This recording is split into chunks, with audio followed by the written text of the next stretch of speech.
أعوذ بالله من الشيطان الرجيم. بسم الله الرحمن الرحيم.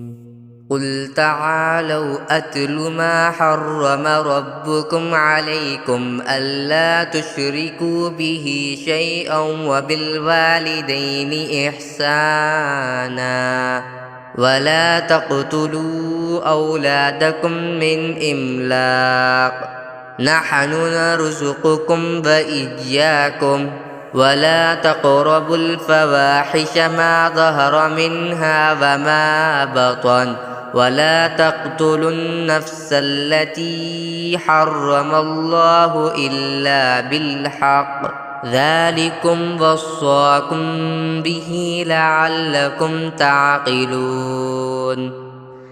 ان سے کہو کہ آؤ میں تمہیں پڑھ کر سناؤں کہ تمہارے پروردگار نے در حقیقت تم پر کون سی باتیں حرام کی ہے.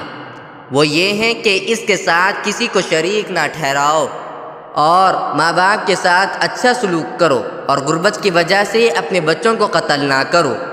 ہم تمہیں بھی رزق دیں گے اور ان کو بھی.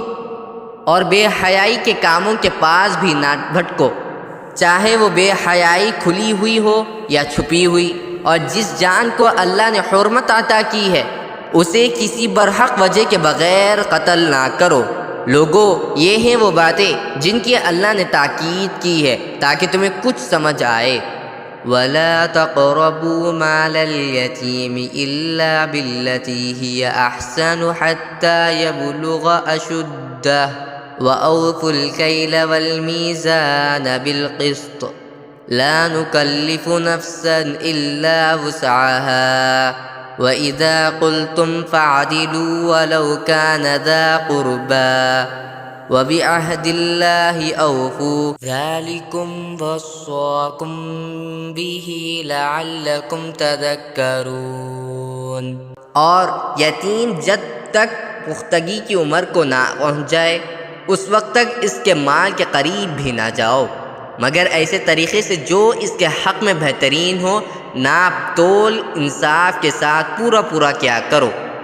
البتہ اللہ کسی بھی شخص کو اس کی طاقت سے زیادہ کی تکلیف نہیں دیتا. اور جب کوئی بات کہو تو انصاف سے کام لو، چاہے معاملہ اپنے قریبی رشتہ دار ہی کا ہو، اور اللہ کے عہد کو پورا کرو. لوگوں، یہ باتیں ہیں جن کی اللہ نے تاکید کی ہے تاکہ تم نصیحت قبول کرو. وَأَنَّ هَذَا صِرَاطِي مُسْتَقِيمًا فَاتَّبِعُوهُ وَلَا تَتَّبِعُوا السُّبُلَ فَتَفَرَّقَ بِكُمْ عَنْ سَبِيلِهِ ذَلِكُمْ وَصَّاكُمْ بِهِ لَعَلَّكُمْ تَتَّقُونَ.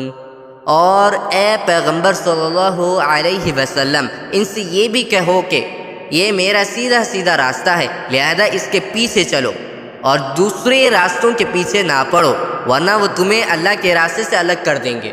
لوگوں، یہ باتیں ہیں جن کی اللہ نے تاکید کی ہے تاکہ تم متقی بنو. ثم آتینا موسى الكتاب تماما على الذي احسن وتفصيلا لكل شيء وهدى ورحمة لعلهم بلقاء ربهم يؤمنون. پھر ہم نے موسیٰ کو کتاب عطا کی تھی جس کا مقصد یہ تھا کہ نیک لوگوں پر اللہ کی نعمت پوری ہو اور ہر چیز کی تفصیل بیان کر دی جائے اور وہ لوگوں کے لیے رہنمائی اور رحمت کا سبب بنے تاکہ وہ آخرت میں اپنے پروردگار سے جا ملنے پر ایمان لے آئے.